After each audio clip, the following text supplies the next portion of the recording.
corned beef hash. Let's go.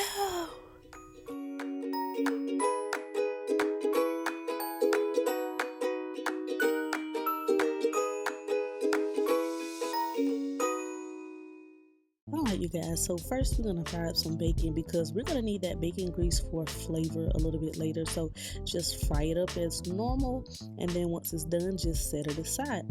Now, we're going to add onions, but before we do that, make sure you pour off a little of that grease. We don't want it to be too greasy, we just need it for some flavor, right? So you're going to fry up just a handful of onions, place it in the same pot, the same one with, not pot, pan, with the bacon grease. You're just gonna cook it down till it looks like this. It's gonna take maybe 5 minutes or so, and then you're gonna add your corned beef hash out the can. Now listen, don't come on here talking no trash. I know it's out the can, but that's just how we do it, and it tastes good.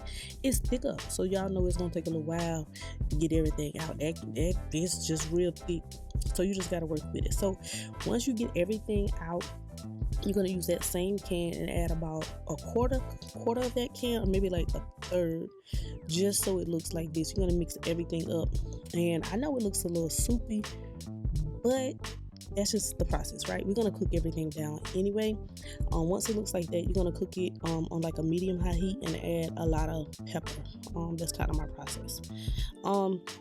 Once you do that, you're gonna just let it cook down for about 5 to 7 minutes, and then now you're gonna go back to that bacon. You're gonna crumble up about half of that bacon. Once you see it kind of looks like this, it's still not where you want it to be. You can still see around the outside that it's kind of still watery, and that water has to cook down.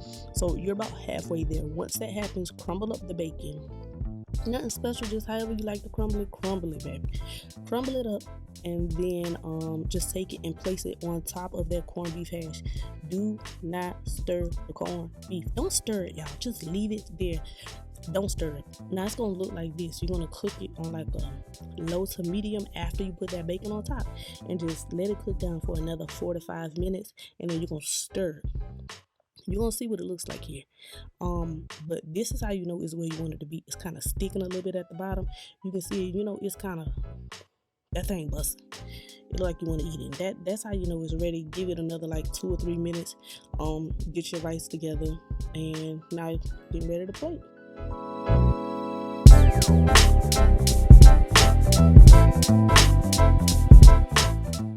Now we're just gonna plate it. Y'all see the little onion? See the little onion right there falling down? Yeah. Jesus. Now see the bacon in there too. Put the rest of that bacon on the side. Oh my God. I'm hungry. I'm ready to eat. I love it. I can eat this more times than I want to admit. But thank you so much for watching, subscribing, and supporting.